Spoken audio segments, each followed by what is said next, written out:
Okay, no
legislature relating to addressing connectivity problems.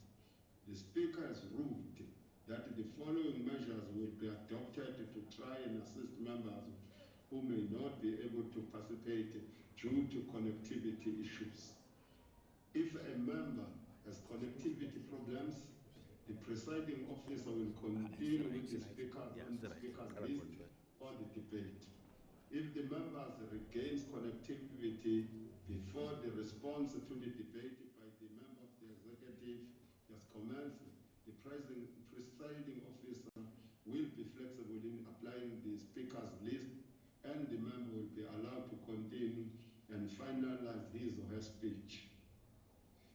Secondly, we also ask honorable members who are debating to allocate a fellow party member who will be able to take over the member speech and read the member speech into the record. The presiding officer will then allow the fellow party member to take over the member speech. If all else fails and the member is unable to present his or her speech or to get another party member to take over, it is directed that the member may submit his or her speech to the Secretary of the Legislature, and the speech will be included in the record of the debate. If a member does not, if the member does have connectivity problems, we will follow the above guidance to try and assist members. I hope that is in order, honorable members. Honorable members not debating are reminded at all times to mute their microphones and switch off their cameras. Also, members are requested to take care of any noise in the background that interferes with the broadcast of the proceedings. Honorable members, we are indicating to you that we are about to start with this hearing with this budget debate of vote number 5. So, honorable members, I think all is in order. So we are now starting our own debate. I want to find out, I don't know what the staff member is doing there, but I wanted to invite the MEC for Education in KwaZulu-Natal, Honorable Mshengu, to present the budget speech in 45 minutes. Kagwe, are you available? Yes, Honorable Chair, I hope I'm audible that side.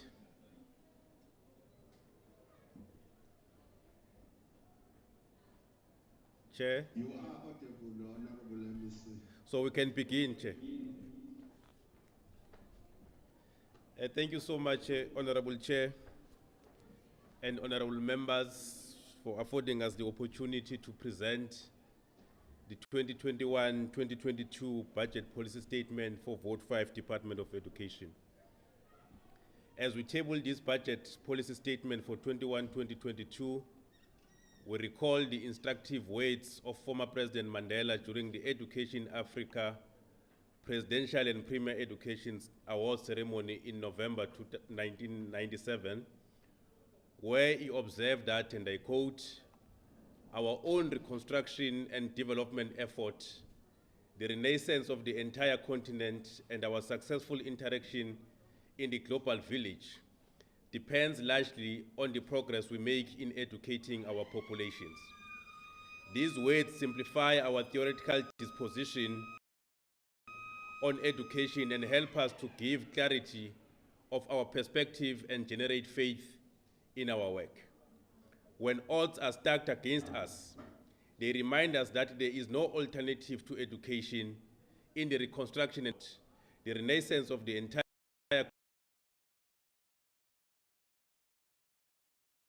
continent and successful interaction in the global village. The budget policy statement we table today will outline further necessary steps for a long and protracted journey towards reconstructing our education, making it more responsive, firstly to the demands of the post-colonial and apartheid era, and secondly, to the specific economic demands of African continent and the global economy. As we present this budget policy statement, the impact of COVID-19 continue to define and disrupt our quest of reconstructing our education system. In the past academic year, COVID-19 forced the closure of schools and the subsequent loss of contact time with many learners meant that the existing learning gaps, especially from learners who come from lower socioeconomic status households, are more pronounced with the possibility of being sustained over the coming years. Notwithstanding all the difficulties brought by the COVID-19, we are proud that our resilient educators and learners entered the battlefield against COVID-19 and emerged victorious. The performance of the system, including the metric, I think can stand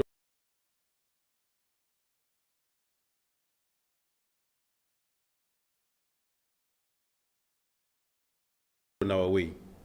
Like in any battlefield, even the victorious side does suffer some casualties. It is for this reason that we have to double our efforts towards the total transformation of the education system. As we navigate through these difficult times of the pandemic, we draw comfort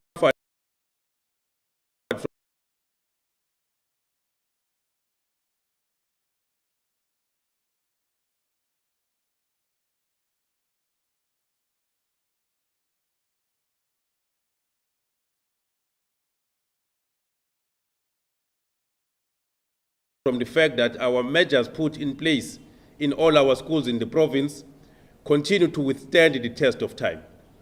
We reiterate the call to all our educators as well as learners never to let their guard down.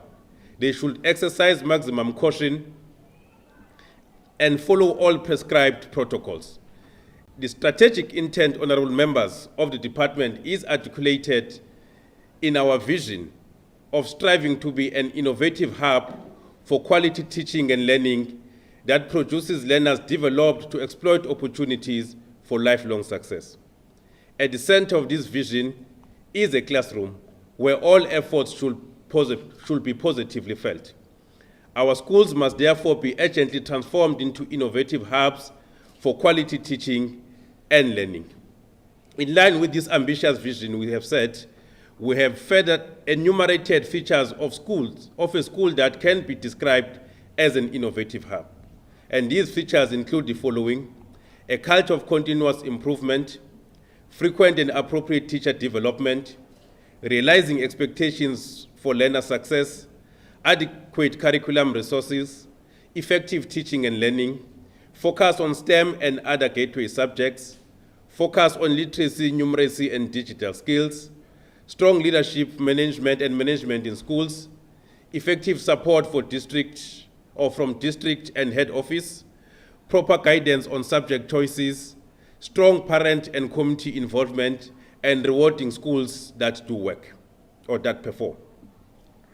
Every day, every hour, and every minute of our work will be directed towards transforming our schools into innovative hubs as described above. We do concede that this is a mammoth task, but we remain determined that to make our modest positive contribution towards realizing this vision.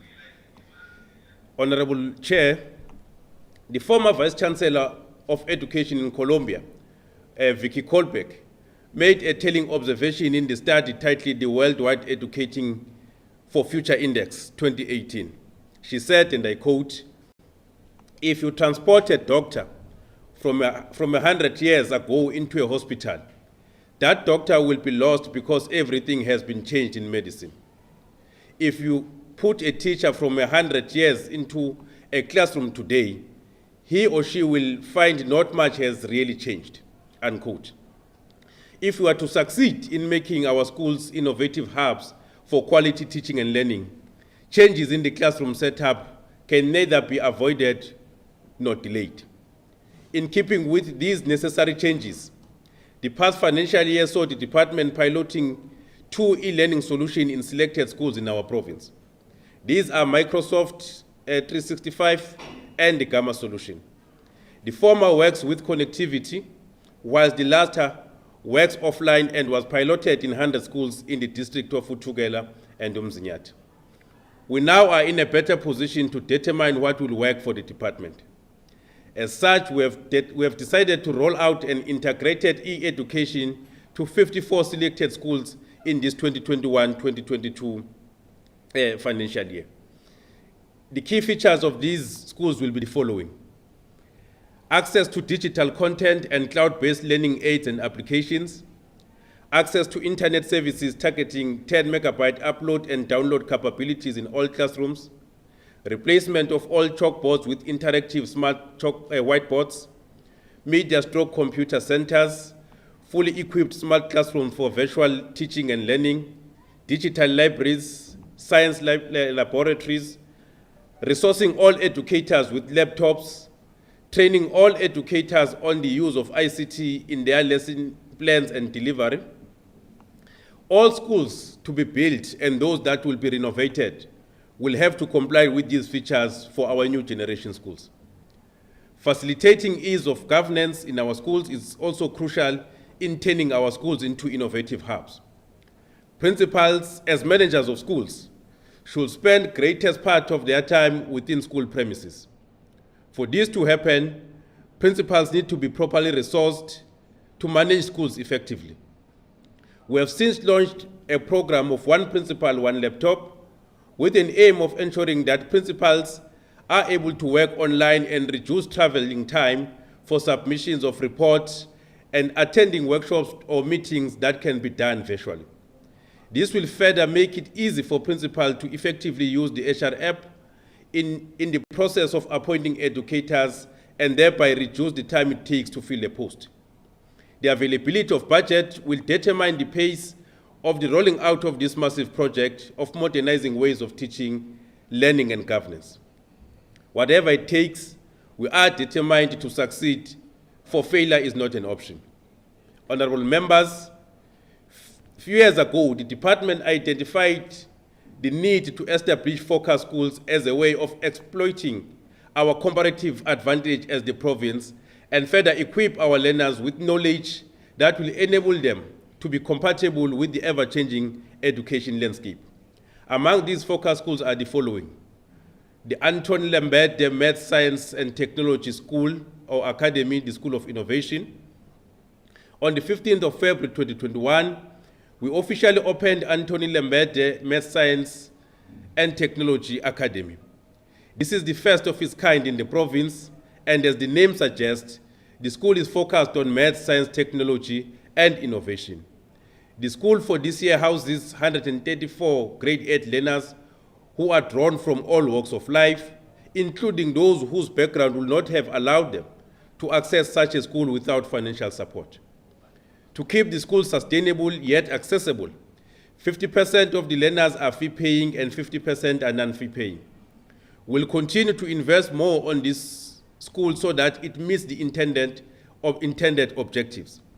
We are already in communication with different leading experts across the country to help the upward trajectory of the school, particularly focusing on curriculum content and management.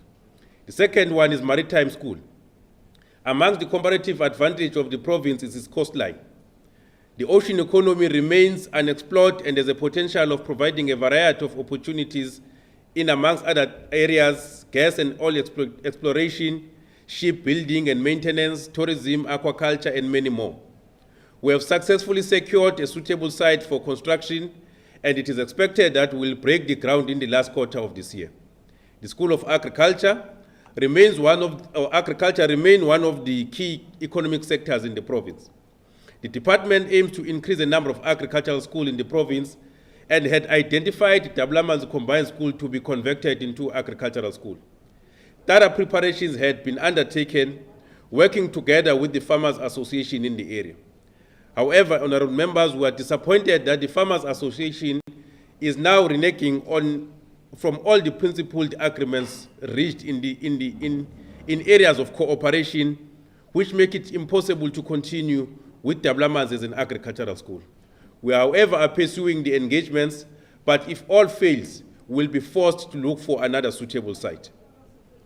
On School of Mining and Arts and School of Art, We have commissioned a feasibility study to explore the possibility of schools of mining and that of art in the province. KwaZulu-Natal is endowed with unmatched talent, which most of it remains unprofitable because of the lack of support and nurturing of this talent. Equally, extraction and exportation and exporting raw mineral resources is counterproductive as it amounts to exporting jobs. The failure to beneficiate on the mineral resources is an anomaly that must be confronted urgently, hence the need for a school of mining. The final decision on these two schools will be based on the outcomes of the feasibility studies. Honorable members, as it is the standard practice in developing or developed economies, the schooling system serves to introduce young people to diverse range of skills through subject packages that are offered in various schools as a way of diversifying opportunities for them as they approach the world of work. In South Africa, we have opted for a three-stream model to diversify educational pathways for our youth and map out a way to deal with the skills shortage and mismatch as outlined in the National Development Plan. We recognize that not all our young people are academically inclined. There are those who are technically in orientation or are technical in orientation, as well as those who are suited for vocational or occupational skills. In response to this, the National Department of Education has introduced a three-stream model where the focus is on academic, technical, vocational, and occupational status. The occupational stream is relatively new and it is piloted for the first time in the mainstream schools during this academic year. The focus on occupational stream is on low-intensity occupational skills, which individuals can master to start small-scale businesses and to assist them to earn a living straight from the school. The academic aspect, on the other hand, is intended for those who wish to pursue academic and professional qualifications, mostly in traditional universities. The technical vocational stream is explored in the technical schools, mostly aimed at pursuing technically oriented qualifications in TVET colleges and University of Technology. To this end, honorable members, the department has identified at least 10 schools where we are piloting occupational stream in grade 8 for this academic year. And the following schools, Honorable Chair, which are piloting these schools are actually identified in the table. We have tried to spread the pilot of these schools across the district in the province of KwaZulu-Natal with the hope that the outcomes will be positive. Honorable members, in order to create a conducive environment for learners with special needs, the department is building new infrastructure for special schools and upgrading existing ones. The department has constructed and officially opened Polela Special Schools on the 30th of March 2021, and this is one of our schools that is a pride of our province. Amongst other new schools to be that are nearing completion are the following: Inanda Special Schools in Pinetown District, which is at 84% completion; Open Gate Special School in Mkungundlovu District, which is at 76% completion; Ifafa School in Uku District, which is at 65% completion; construction of YWCA Special School in Amachuba District, which is at 25%, and the commencement of construction in Tonga Special Schools in Pinetown District to be completed in this financial year. The department will also move ahead with the construction of Musa and Bawelile Special Schools in Zululand. The department will also continue to provide other means for learners with special education needs, such as adding 5 more buses that are specially designed for our learners, in addition to the 33 procured in the past 2 financial years. The braille textbooks and other assistive devices that are in line with the developing technological developments will also be provided. On infrastructure, honorable members, infrastructure delivery remains a crucial enabler in the schooling system. Our schools' infrastructure must accord with the vision of transforming schools into innovative hubs for quality teaching and learning. Our schools must be fit for purpose in every respect. Under the dedicated program of new infrastructure assets, repairs, upgrades, and additions, we have managed to deliver 1,448 projects, which include libraries, media centers, laboratories, technical workshops, computer rooms, multi-purpose classrooms, NSNP kitchens, grade R classrooms, public ordinary classrooms, as well as smart classrooms. We are proud to report that we have completed 8 schools as committed in the past budget speech, and these are Umtantengwayo Primary School in Pinetown, Ilovu Secondary School in Umlazi District, New Mahlabeni LP School in Mkanyagude District, Bevu Primary School in Utugela, Holy Nyoga Primary School in Zululand, and Bloemfontein Primary School in Herikwala. We'll have to change this Bloemfontein name and give it a proper name.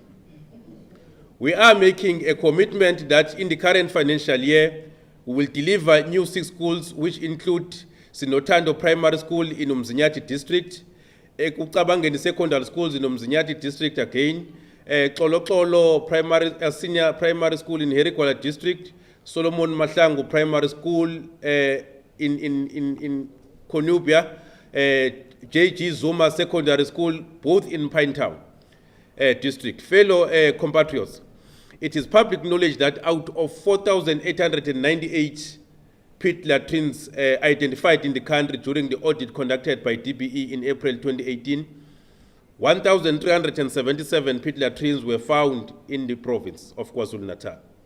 Soon after conducting our study, conducting our own assessment of the pit latrines, we set the ball rolling, working beyond the call of duty in the quest to eradicate the hazardous pit latrines that were still prevalent in some of our schools, especially in the remote rural areas.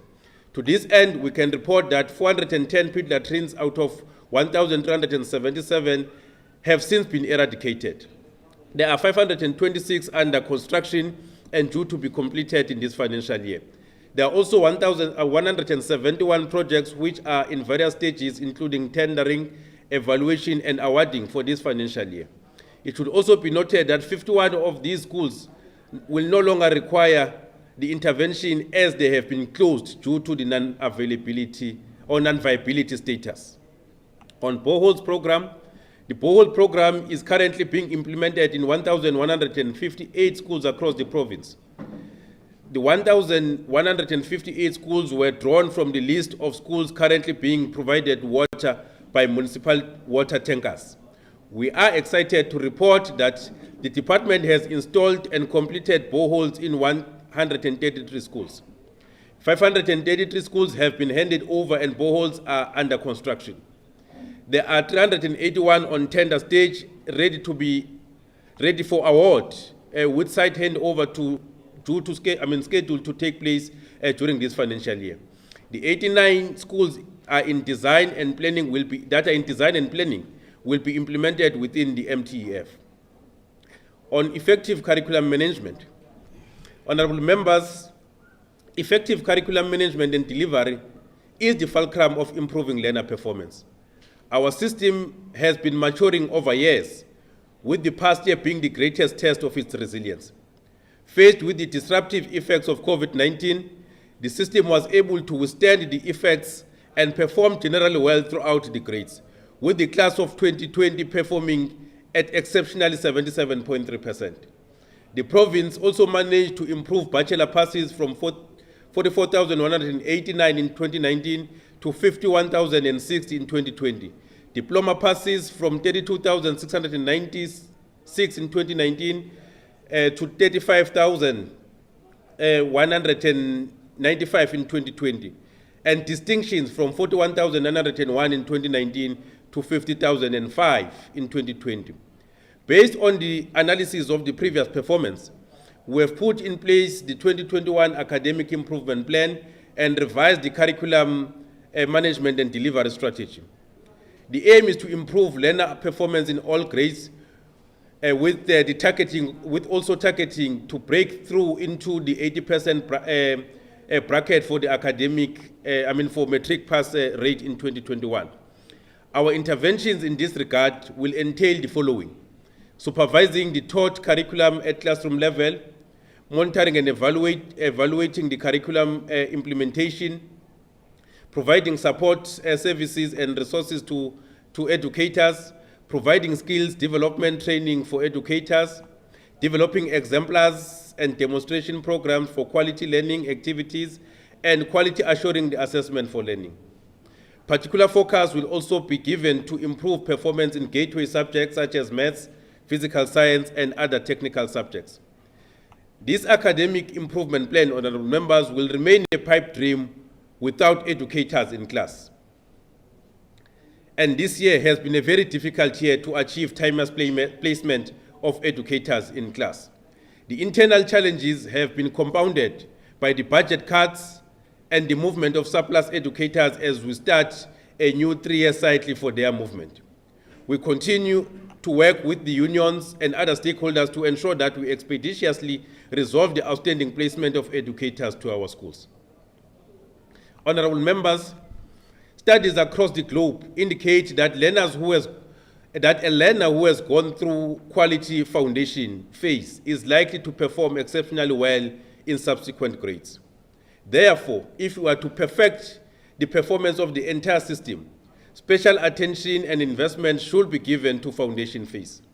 As part of improving the performance of the foundation phase, in 2020-2021 financial year, the department recruited 1,737 unemployed youth and provided them with stipend and bursaries to go on training in 3 TVET colleges. These practitioners are trained on ECD NQF Level 4 qualification, which will be completed in March 2022. The plight of Grade R practitioners remains amongst the top priorities for our department. We need suitably qualified Grade R practitioners who are paid according to the work performed and the qualifications they possess. I have since directed the HOD and the CFO to look into possible ways within the constrained budget to gradually improve the salaries of those who are suitably qualified. The improvement we envisioned at a foundation phase means that there will be no place for Grade R practitioners who hold no qualifications. We have also developed and launched the KZN reading strategy, which amongst other things aims to address the mischief of inability to read with meaning by 78% of learners at grade 4, as was found by the Pearl study. The reading strategy is anchored on the following pillars: teacher development and support, direct learner support, parental and community support and mobilization, provisioning and utilization of LTSM, tracking learner performance reading outcomes, research, monitoring, evaluation and reporting, partnerships, advocacy and communications, reading across the curriculum. Honorable members and fellow compatriots, the question of teacher development should not be attended to casually or occasionally, but must be an integral part of changes that happen within the classroom environment. If we are to keep pace with the environment or with the development across the globe, the starting point should be development of teachers who must in turn impart the necessary who must in turn impart to the learners necessary knowledge, skills, and competencies. The strong case of teacher development was made by Professor W.E. Du Bois in his seminal writing titled The Talented Tenth. And in that seminal writing, he argues, and I quote, "To establish any sort of system of common and industrial schooling system, or rather school training, without first providing for the higher training of the very best teachers is simply throwing your money into the winds." He further argues that schoolhouses do not teach themselves. Piles of brick and mortar and machinery do not send out men.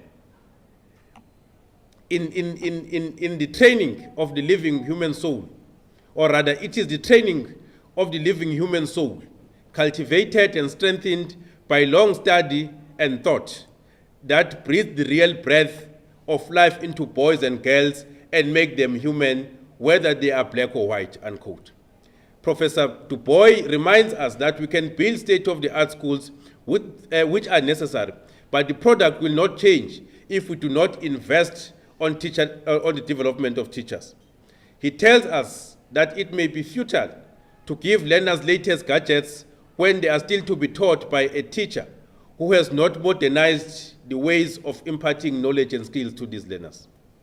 Equally, the society is expecting the system to produce acceptable results. In essence, they are expecting teachers to teach in a manner that will improve learner outcomes. We too equally expect that teachers at a classroom level will do their work in a manner that will produce results. However, we are conscious of the fact that for teachers to perform, they also need to be supported. In this instance, we are guided by Elmo's principles of reciprocal accountability, which demands that, and I quote, for every unit of change performance that is required, an equivalent unit of support and capacity should be provided to those responsible for change. From this year, we have resolved that teacher development will be part, or rather will be at the center of our school transformation agenda. Our conceptualization of new generation schools include well-trained educators who are also steeped in the culture of lifelong learning. Since last year, we have had numerous meetings with teacher development unit to review the skills development plan. The first point of departure was to reassert that 1% skills levy should be utilized fully and wholly for skills development of the workforce and nothing else. We have also engaged on reviewing and refining priority areas of development. The 2020-2021 financial year business plan had 78 areas of training, and we felt that they were not really focused and impact-driven. To date, we have reduced them to 18 areas of focus, and we still believe that we can reduce further so that there can be a measured impact insofar as the training is concerned. This year, we will also work to harmonize, or rather to institutionalize, professional learning committees across the province. These committees will see educators meeting to share experiences and best practices in terms of curriculum delivery and management. They will also provide platforms for the interface of primary and secondary educators in relation to the type of learners that primary schools give to secondary schools. Honorable members, in isiZulu we say, imfundo inkomo esengwa liviyo. The education of our learners is a responsibility of all of us. We must equally take accountability of what happens to our schools within and outside the schooling premises. As the province, we have just completed the election of the school governing bodies in our schools for the 3-year term of office. SGBs are important structure of governance and parents' involvement in the affairs of our schools. We thank all parents and different stakeholders who worked with us to ensure that a smooth and successful running of these elections is achieved. We implore parents to take active interest in the education and behavior of their kids. This is a necessary support to complement the work done by educators in the classroom. We also continue to call on committee members to protect the school infrastructure and the smooth running of our schools. The scandalous stealing of school property only serves to destroy the future of our kids and the necessary development of our communities and the society at large. We also condemn the disruption of schools when communities demand other services. Schools should be treated as holy places. Honorable members, the weaknesses in some areas of internal control continue to expose the department to wastages, fraud, and corruption. They also constitute a barrier to improved audit outcomes. In the final analysis, they constitute a threat to the effective and efficient functionality of the department. We have since set our eyes firmly in correcting these weaknesses. The turnaround strategy for supply chain management has been adopted and is being implemented. The strategy entails, amongst others, strengthening the capacity at SEM to include suitably qualified personnel and improving all related control measures to avert collusion, fraud, and corruption. Over the years, the department has lost over 500 million rands due to staff debt. This is made possible again by weaknesses in internal control measures and the outdated operations of the department. Whilst we need to recover this money from the ex and current employees, we have to close where it leaks. We need to close the tap. To this extent, in addition to the appointed debt collectors, we are exploring and finalizing the process of an electronic system for leave management and timeous termination of those employees who have resigned or retired early from the service. We'll also be enforcing consequence management against all those employees found to have disadvantaged the department. We'll do this without fear, favor, or prejudice. The area of consequence management will also see an expedited process of disciplinary cases so that the department does not lose money paying people who are on prolonged suspension. Ladies and gentlemen, honorable members, the budget cuts over the MTF mean that the available budget does not sufficiently cater for both field and vacant personnel numbers currently in the system. This is mainly due to the budget cuts attributed to fiscal consolidation and the budget reductions implemented as a result of public service wage freeze against the compensation of employees. The impact of the budget cuts of 6.3 billion will severely be felt by learners at a classroom level.